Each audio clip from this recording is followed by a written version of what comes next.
Welcome, everyone, to the most intense environment on earth, the human body.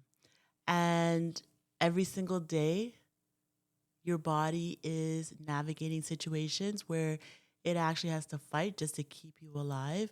And at the center of this battle are the kidneys, the ultimate powerhouses. And they filter about 150 quarts of blood every day to manage the fluids and electrolytes that keep your internal world balanced and happy. And if this system actually falters, things can get dangerous really quickly. So, we're going to look at how we manage those emergencies when the body is fighting for its life. So, I want us to start off by giving our bodies some respect. You essentially are a walking, talking, highly organized ocean.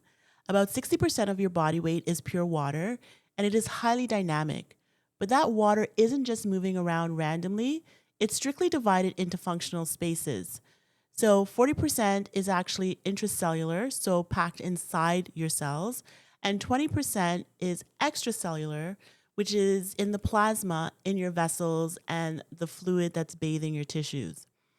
And the remaining 40%, well, that is our non water mass, like our bones and fat. There is literally microscopic tug of war happening across semi permeable membranes within your body all the time, where fluid is constantly pushed and pulled by pressures and electrical charges. Can you imagine that? So let's take blood pressure, for example. So when your blood pressure drops, or there might be a high blood osmolality, the arterial and cardiopulmonary baroreceptors signal the hypothalamus to induce thirst to stimulate the pituitary gland to release antidiuretic hormone, which is ADH. This forces the body to reabsorb the sodium in the water back into the bloodstream, or how we know it as being like the intravascular space, to get that blood pressure back up again. At the same time, the kidneys are not just sitting there. It's not going to do that. I like to think of the kidneys as the command center, or like I said earlier, the powerhouses. They sense a loss of fluid and nutrients, and they immediately jump into survival mode by releasing an enzyme called renin. This triggers a massive chain reaction. So the renin will now go and meet a protein from the liver called angiotensinogen to create angiotensin 1. Then, as it passes through the lungs, it meets up with the angiotensin converting enzyme, which we know as ACE, to convert it into angiotensin 2, which is a hormone that causes vasoconstriction. Angiotensin 2 will then stimulate the adrenal glands to secrete aldosterone, which forces the kidneys to hold on to the sodium and water so that it can be reabsorbed back into the bloodstream.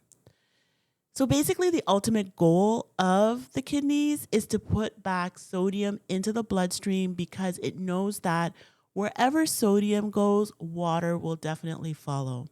Therefore, if water is following, then that will increase the blood pressure, hopefully back to the normal range, which will then increase the perfusion of the kidneys and allow the kidneys to smile and say thank you. But remember, the body also has a brake for the system that acts as the counter regulator.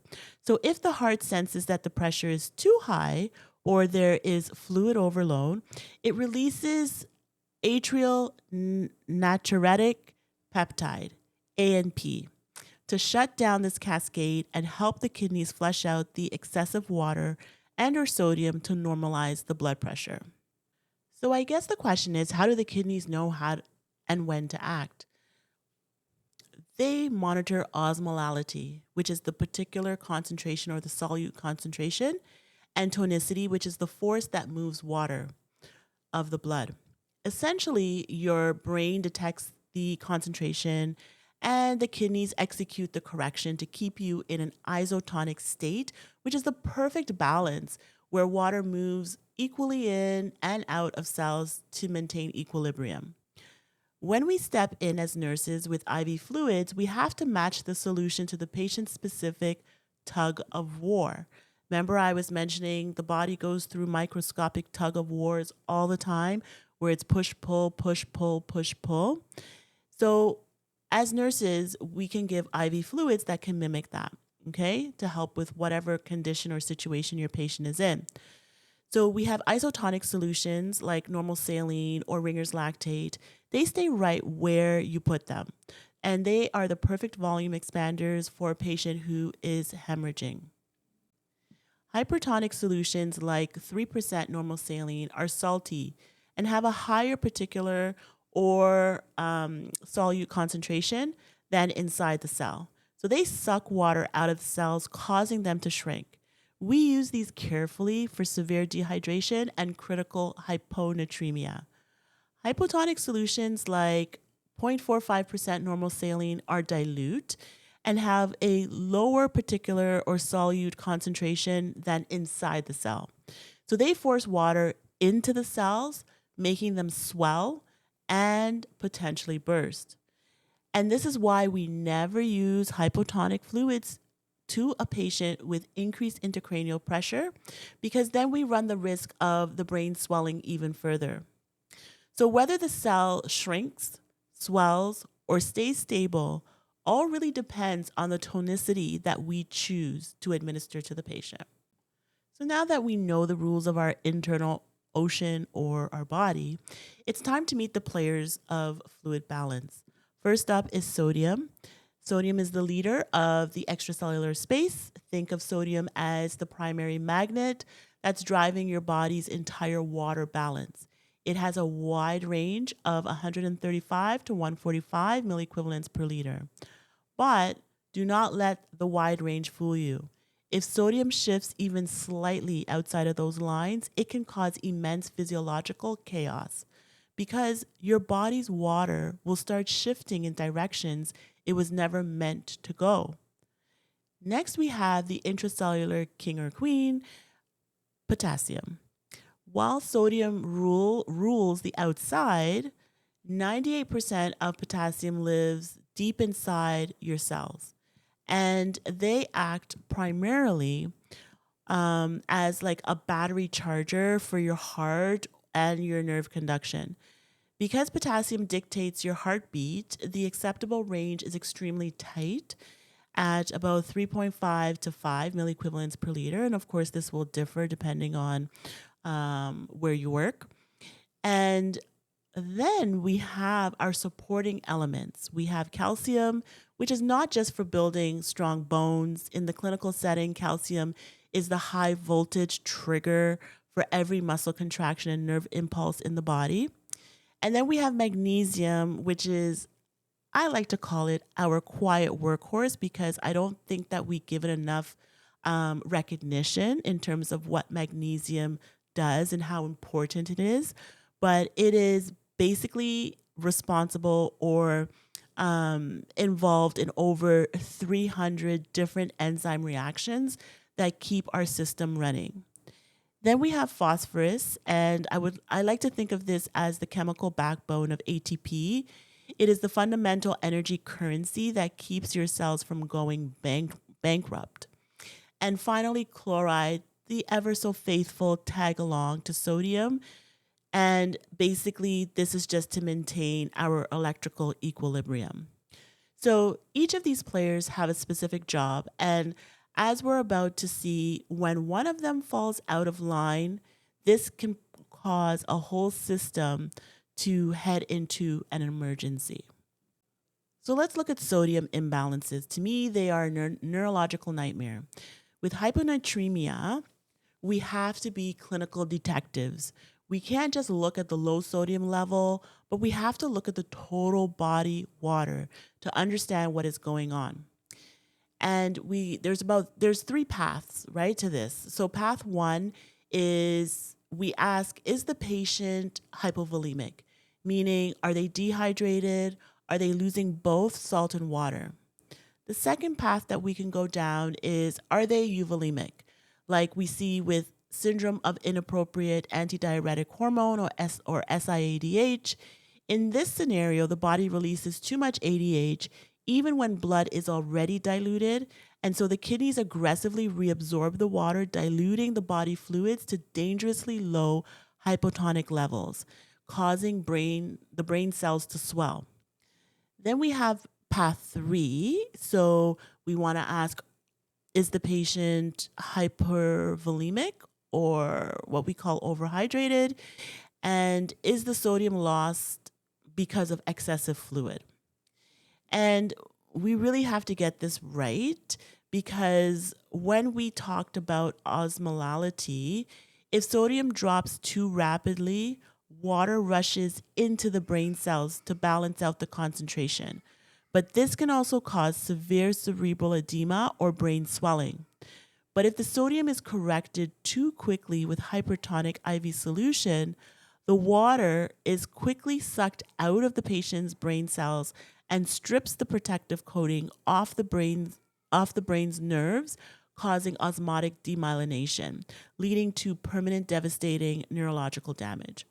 So we always want to watch our patients for seizures, confusion, muscle cramps, and lethargy when we are talking about hyponatremia.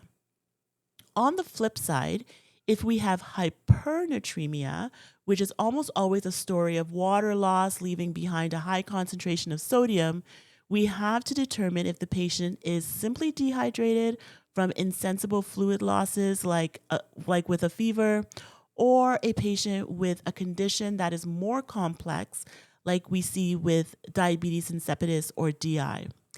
In DI, the brain fails to make antidiuretic hormone or ADH, or the kidneys fail to actually respond to it.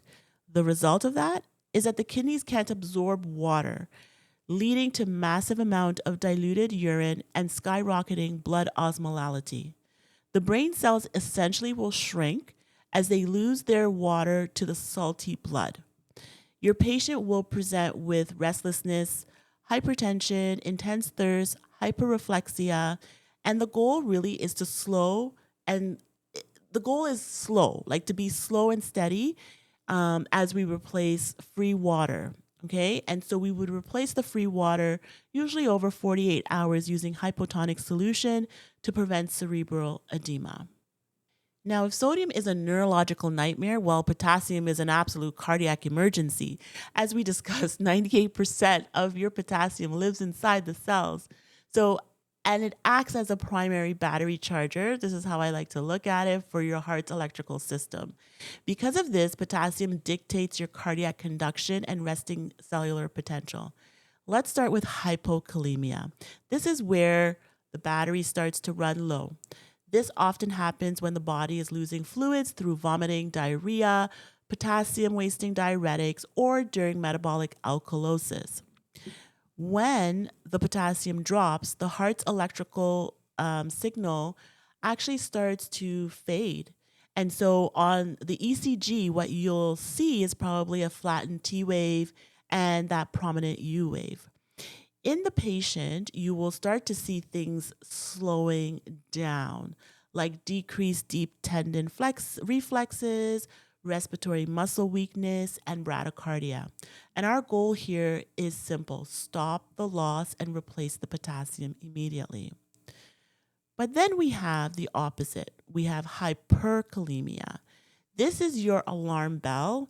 When potassium rises above 5.0 milliequivalents per liter, the heart's electrical system starts to short circuit. So we will start to see tall peaked T waves. We see that on the monitor. And if you do, this is your alarm bell.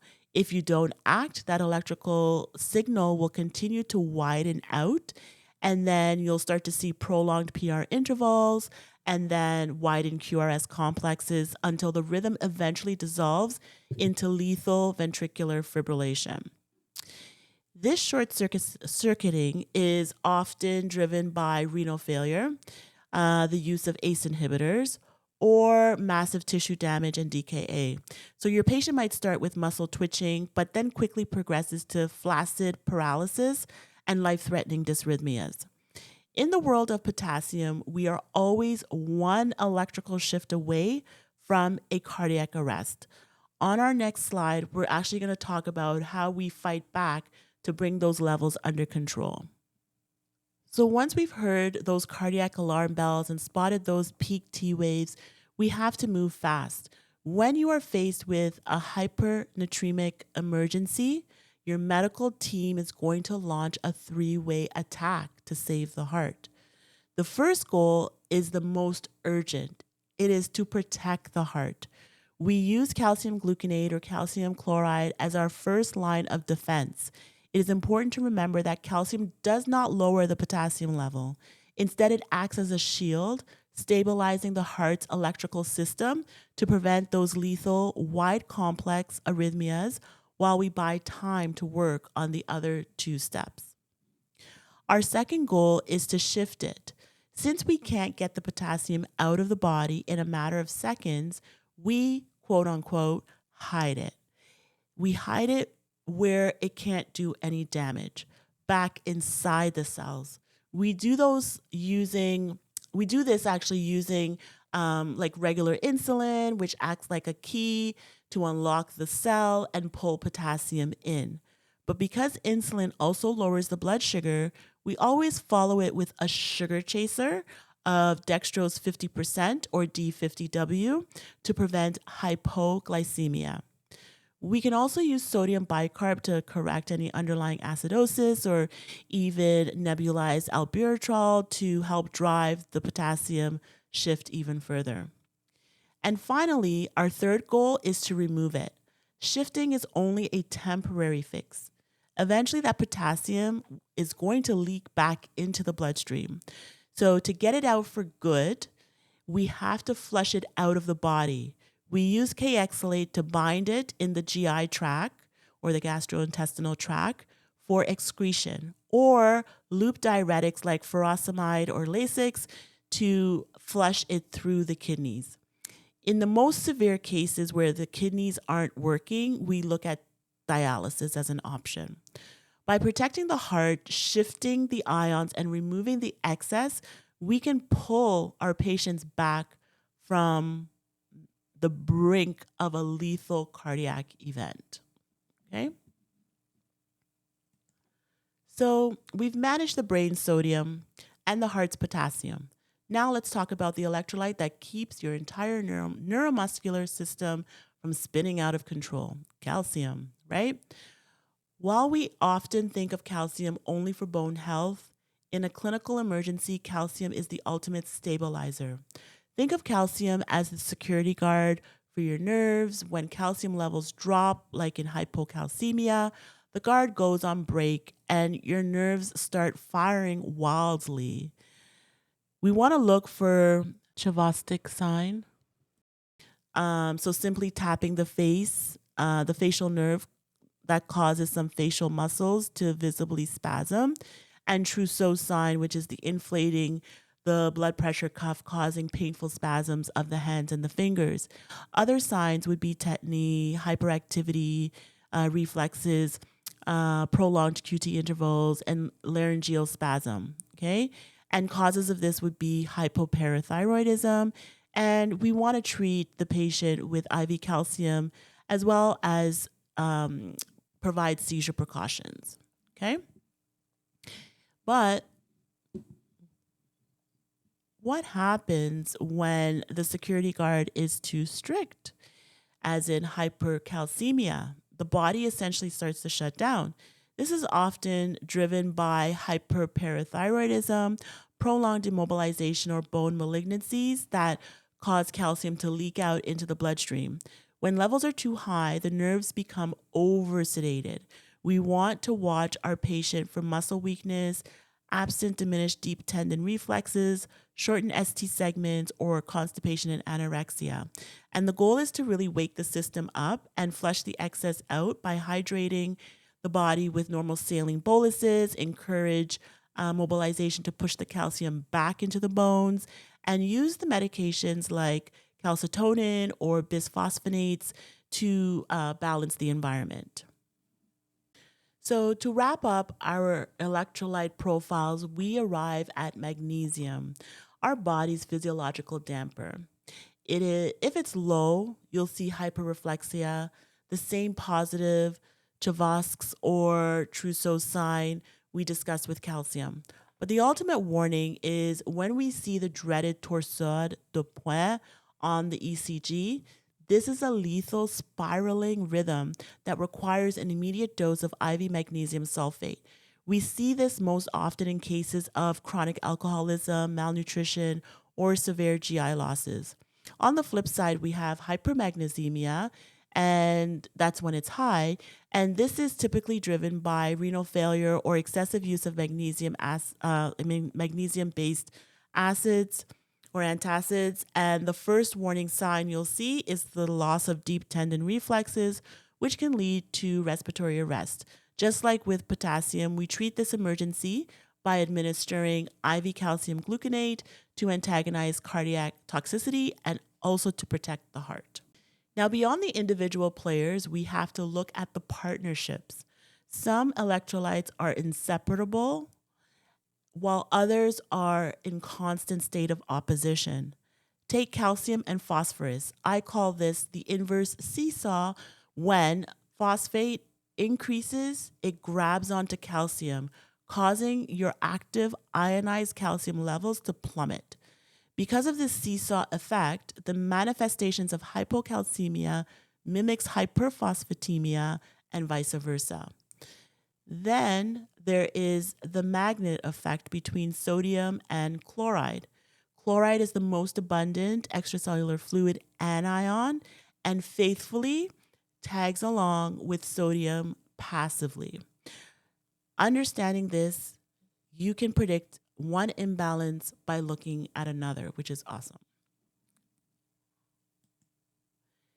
Now, when you are standing at your patient's bedside and the cardiac monitor is in front of you, right? It's your most direct window into several emergencies, right, that can occur with your patient. Now, when we're talking about our electrolytes and how they're shifting, we want to be able to see any lethal dysrhythmias that may be caused because of our patient's electrolyte imbalance. So let's summarize the visual warnings you can't really miss, okay? So for potassium, when we talk about hyperkalemia, you're going to see peaked T wave, widened QRS, and with hypokalemia, you're going to see flattened T wave and that prominent U wave. With calcium, when we talk about hypercalcemia, you're going to see shortened ST-QT interval, and with hypocalcemia, you're going to see massively long QT interval. And never forget magnesium. When we look at hypomagnesemia, we're thinking about torsade de pointe, right? And we want to treat the patient with magnesium sulfate. And let's end with the safety rules that are absolutely non-negotiable, okay? So potassium administration rule is that we never, under any circumstances, administer potassium via IV push, IM, or sub-Q. It will cause instant lethal cardiac arrest. Always dilute IV potassium. Review your hospital policy regarding the maximum infusion rate, both peripherally and centrally. Assess urine output first, so no P, no K. Failing kidneys will build potassium to toxic levels. Now, when we talk about hypertonic sodium corrections, we never rush to correct severe hyponatremia. We administer 3% normal saline slowly and ideally via a central line. Rapid correction causes osmotic demyelination syndrome, and so that can lead to permanent brain damage. And finally, calcium chloride safety is that calcium chloride is highly necrotic to the tissue. So it should be delivered via a central line when possible. And if the peripheral must be, and if you must do peripheral, you must constantly monitor for extravasation. Thank you everyone for spending time with me just to review the major electrolytes within the body and how it impacts the functioning of the body and the importance of understanding what we should be doing when we do have that imbalance. Ultimately, the body always likes to be in that isotonic state. It likes to be peaceful. It likes to be happy. It likes to be balanced, right? And that is our ultimate goal when we are looking after our patients and we have identified that there is any imbalances within the patient. Okay? All right. Well, take care. Until next time. Bye.